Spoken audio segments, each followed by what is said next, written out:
नमस्कार. टीच विथ शान्वीमध्ये तुम्हा सर्वांचं मनापासून स्वागत. आजच्या व्हिडिओमध्ये आपण पाहणार आहोत सायलेंट लेटर्स. तर आपण ज्यावेळी मुलांना इंग्लिश वाचायला शिकवत असतो त्यावेळी बऱ्याचदा सायलेंट लेटर्स येत असतात. तर ते इंग्रजी भाषेमध्ये का असतात आणि ते मुलांना वाचायला कसे शिकवायचे, ओळखायला कसे शिकवायचे हे मी तुम्हाला आजच्या व्हिडिओमध्ये सांगणार आहे.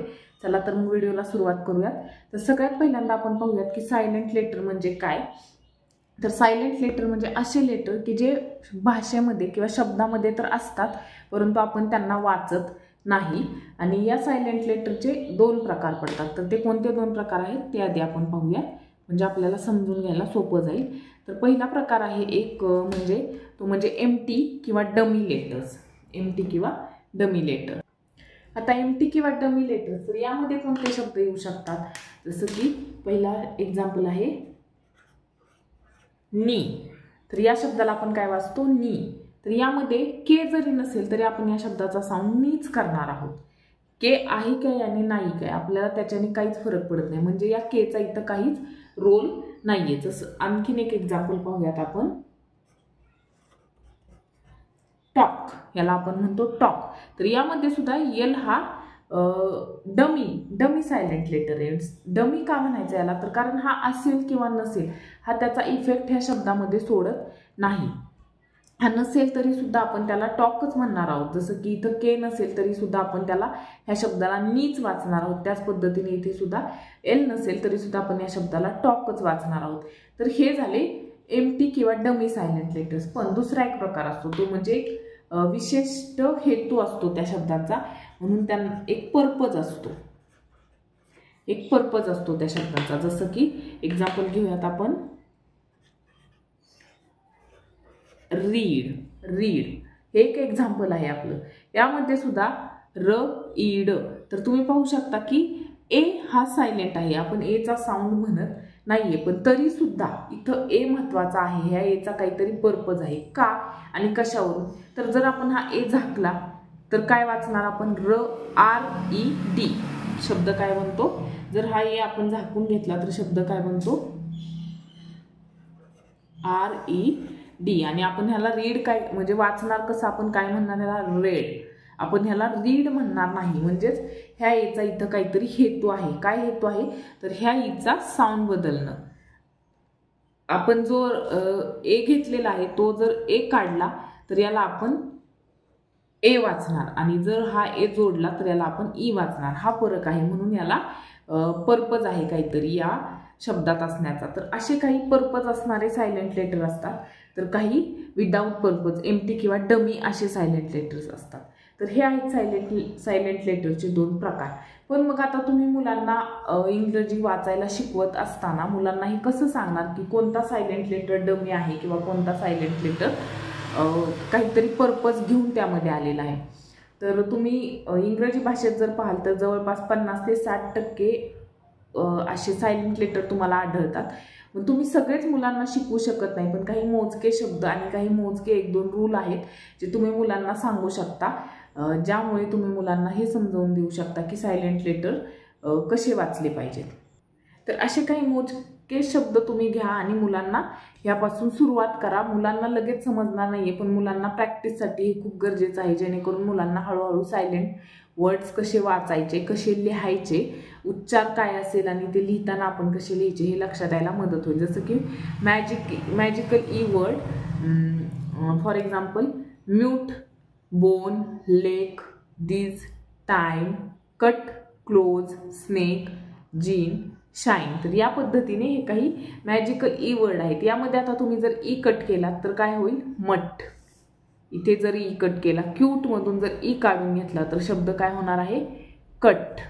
या पद्धतीने शब्दांचा साऊंड बदलणारा ई हा वर्ड आहे, म्हणून याला मॅजिकल ई वर्ड असं आपण म्हटलेलं आहे. तर असे काही जे रेग्युलरली मुलांच्या बोलण्यात येणारे काही शब्द असतात ते शब्द एक्झाम्पल म्हणून सांगून तुम्ही मुलांना हे समजवू शकता. याशिवाय आणखीन काही लॉंग वोवेल साऊंड पॅटर्न आहेत जे तुम्ही मुलांना सांगायचे आहेत. जसं की इथं पाहू शकता ए आय, लॉंग वोवेल साऊंड आहे त्याचा. तर यामध्ये काय करायचंय, ज्यावेळी कोणतेही दोन ओवेल्स एकत्र असतात आणि आपल्याला त्यांचा साऊंड मुलांना शिकवायचा असतो, तर त्यावेळी आपण काय सांगायचं आहे की नेहमी ए सोबत असणारा दुसरा कोणताही लेटर असेल, ए आधी असेल किंवा ए नंतर असेल, पण ए सोबत असणारा लेटर हा सायलेंट होतो आणि साऊंड हा नेहमी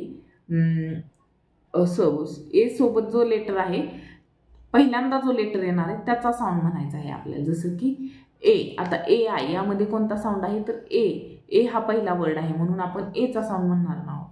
पेंट, प ए, एंट, प एंट, एचा साऊंड म्हणतोय आपण, आयचा साऊंड इथं म्हणत नाहीये. स्नेल, स्न एल, एचा साऊंड म्हणत आहे आपण. र एन, एचा साऊंड म्हणत आहे आपण.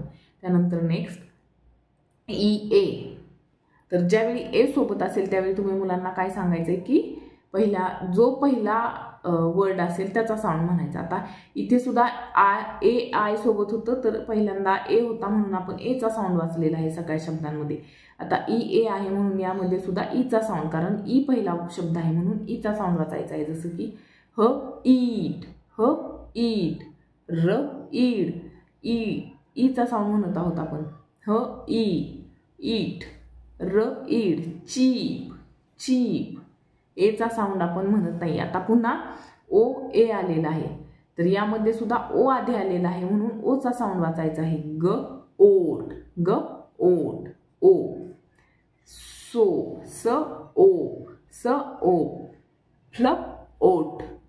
ओट, या पद्धतीने. नेक्स्ट ई हा एक ओवेल कॉम्बिनेशन आहे. तर असं ओवेल कॉम्बिनेशन आल्यावर काय करायचं आहे, तुम्ही यू सोबत जे काय आहे त्याचा साऊंड म्हणायचा नाहीये, यूचा साऊंड म्हणायचा आहे. ग्लू, ड्यू, या पद्धतीने. तर हे होते काही सायलेंट लेटर की ज्यांचा काहीतरी पर्पज आहे म्हणून ते या शब्दांमध्ये आहेत, पण विदाऊट पर्पज असे सुद्धा काही शब्द असतात. ते कोणते आहेत ते आता तुम्ही मुलांना ओळख करून द्यायची. जसं की एक्झाम्पल आहे एल, टॉक, यामध्ये एल सायलेंट आहे. आपण हे डमी लेटर्स आहेत, ह्यांचा उपयोग म्हणजे ह्यांचा काही पर्पज नाही आहे या शब्दांमध्ये, परंतु आपण हे शब्द वाचत आहोत. वॉक, वुड, कुड, शुड, या सगळ्यांमध्ये एल सायलेंट आहे. त्यानंतर नेक्स्ट के सायलेंट असेल त्यावेळी नी, यामध्ये के सायलेंट आहे. नाईट, तर या पद्धतीने के नसता जरी तरी आपण ह्या शब्दांना असंच वाचलं असतं. नी, नाईफ, नाईट.